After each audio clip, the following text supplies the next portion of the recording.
The incentive is to create awareness for this very important subject, sustainability. And sustainability is not only about climate change, it's also about socially responsible investments to shape our future in all areas, also a sustainable economy. Because now we know that globalization has provided us with several important challenges. So climate change and waste of natural resources are at stake now and are discussed in all international meetings, but now also civil society is trying to make their best to include these topics into the economic investment issues.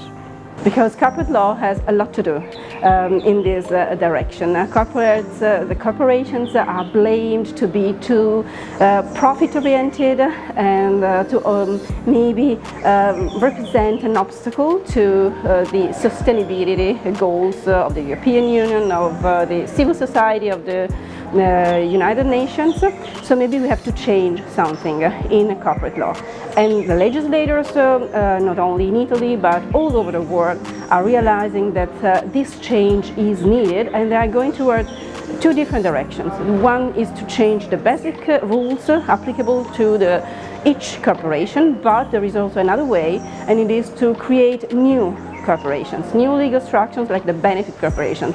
I'm speaking about benefit corporations, so corporations basically with double aim. The one is the traditional profit aim, and the second one is a benefit aim. And we cannot do that alone. We need to do that in partnerships with others.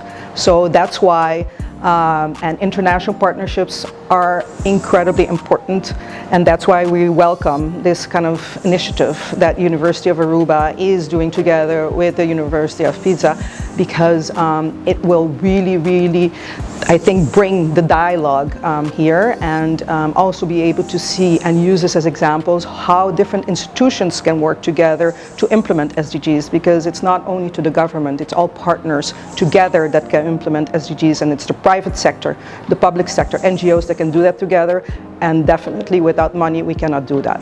Many people who work for a company pay a part of their salary for their pension, but all this money is put in one big bag of the pension fund, and then individual citizens have no influence on how this money is used. It's their money, it's their future salary when they're retired, but many have objections to use it, for example, in mineral oil or other industries, nuclear energy.